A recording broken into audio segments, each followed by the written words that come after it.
Hello guys, it's me Muniba and welcome to Muniba's kitchen. और आज मैं बनाने जा रही हूँ सूफ्ले। ये एक फ्रेंच डिश है और नाश्ते के लिए बेहतरीन है। तो आइए स्टार्ट करते हैं। सबसे पहले एक पैन को मीडियम हीट पर ऑन कर लिया। अब इसमें 4 टेबलस्पून बटर डाला, मक्खन, और इसे मीडियम हीट पर मेल्ट होने दें। ये तकरीबन 2 से 3 मिनट लेगा। इसके लिए बटर को रूम टेम्परेचर पर लाने की बिल्कुल ज़रूरत नहीं है, आप फ्रिज से डायरेक्ट निकाल कर भी इस्तेमाल कर सकते हैं। बटर के मेल्ट होने के बाद इसमें 2 टेबलस्पून मैदे के शामिल कर दें, ऑल पर्पस फ्लावर 2 टेबलस्पून, और इसको मिक्स करें अच्छी तरह 2-3 मिनट तक, जब तक कि मैदा और बटर अच्छी तरह मिक्स नहीं हो जाते।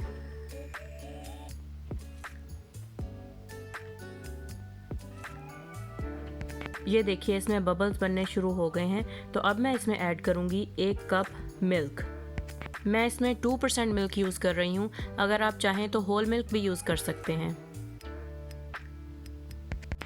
अब इसे 2 मिनट तक बॉयल होने के लिए छोड़ दें। आप देखेंगे ये एक गाढ़ा सा मिक्सचर बन के तैयार हो चुका है। इसे बनाने में मुझे 5 मिनट लगे हैं। अब मैं इसे एक बर्तन में निकाल लूँगी ताकि ये मज़ीद गर्म ना रहे और रूम टेम्परेचर पर आ जाए, क्योंकि अगर मैं इस गर्म मिक्सचर में अंडे डाल दूँगी तो ये हमारी रेसिपी को ख़राब कर देंगे। अब एक दूसरे बर्तन में 3 रूम टेम्परेचर अंडे लिए और इनको अच्छी तरह फेंट लीजिए।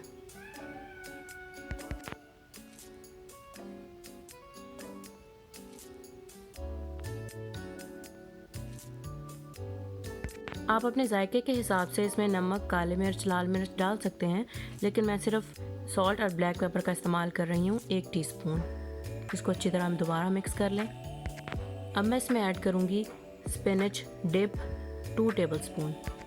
सब्जियाँ सेहत के लिए बहुत अच्छी होती हैं, इसलिए मैंने इसमें पालक का इस्तेमाल किया है। आपके घर में कोई भी सब्ज़ी बनी हुई हो, आप ज़रा उसको बारीक काट कर इसमें शामिल कर सकते हैं। अब ये अंडे और सब्ज़ी का मिक्सचर तैयार हो चुका है और इस पॉइंट पे मेरा बटर मिक्सचर भी रूम टेम्परेचर पर आ चुका है। अब इन दोनों को मिक्स करके अच्छी तरह हिला लिया। अब मैं लूँगी 4 रेमिकेन्स, कुछ छोटे और कुछ बड़े। आप अपने हिसाब से इसे इस्तेमाल कर सकते हैं। अब मैं इन बर्तनों के चारों तरफ मक्खन लगा रही हूँ, बटर लगा रही हूँ, ताकि जब मैं इसके अंदर पफ पेस्ट्री शीट लगाऊँ तो इसके साथ चिपके नहीं। अब ये मैंने ली एक room temperature puff pastry sheet और इसे मैंने 2 घंटे पहले फ्रीज़र से निकाल के बाहर रख दिया था ताकि इसे बर्तनों में लगाने में आसानी हो। अब ये पफ पेस्ट्री शीट मैं अपने बर्तनों के हिसाब से काट रही हूँ और इनमें चारों तरफ लगा रही हूँ। और बर्तनों में पहले बटर लगाने की वजह से ये पफ पेस्ट्री शीट इसके साथ चिपकेगी भी नहीं। अब इस मिक्सचर को बहुत एहतियात से इन बर्तनों में डाल दीजिए, इनके साइज़ के हिसाब से। अब नेक्स्ट मैं लूँगी श्रेडेड चीज़, जो कि इस मिक्सचर के ऊपर मैं डाल दूँगी।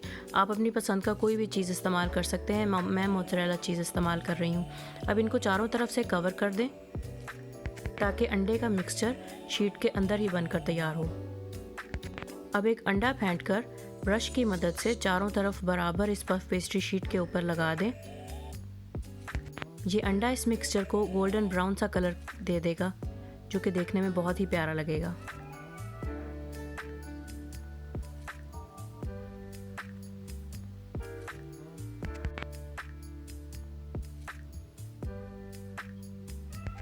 और ये बाकी का अंडा आपने वेस्ट नहीं करना, इसका फ़ौरन से ऑमलेट बना के खा लें।